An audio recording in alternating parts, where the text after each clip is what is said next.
Tonight in 7 News Flashback, with the Beijing Olympic torch arriving in Australia in 4 days' time, we remember when Queensland basked in the glow of the flame in 2000. All your life you have known that the day will come when all of your dreams come true. Queensland was the first state to host the torch on a journey of firsts. There was live television coverage as we followed the flame. Very good evening to you and welcome to a journey like none other. 1,870 runners putting their own touch on the torch, spreading goodwill across the state.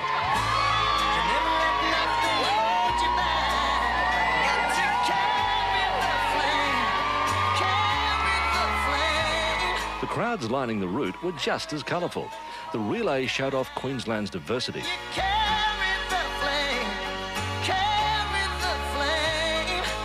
At Kuranda, it soared above the World Heritage Rainforest on Skyrail. Then it was time to go down under. Fire and water making history. Marine biologist Wendy Craig Duncan carried the specially designed torch. Wendy now runs a resort near Ballina, and she's still proud.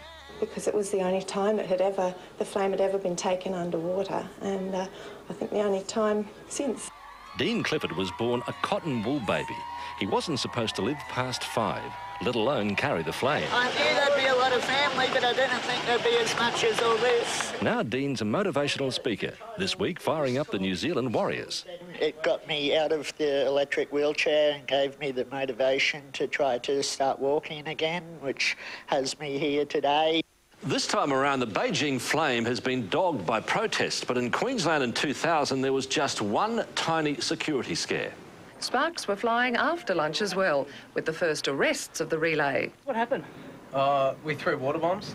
The two culprits tried to extinguish the flame, but scored a direct hit on a policeman instead. It was even more peaceful in 1956. Those without seats line the torch route. At least they will play some part.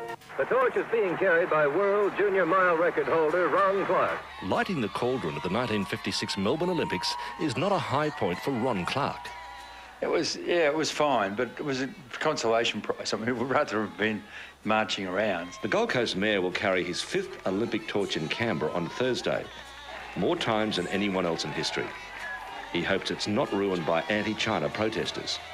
It's a good cause, yes, but the Olympics are a better cause. Time for sport now, and here's Shane Webke.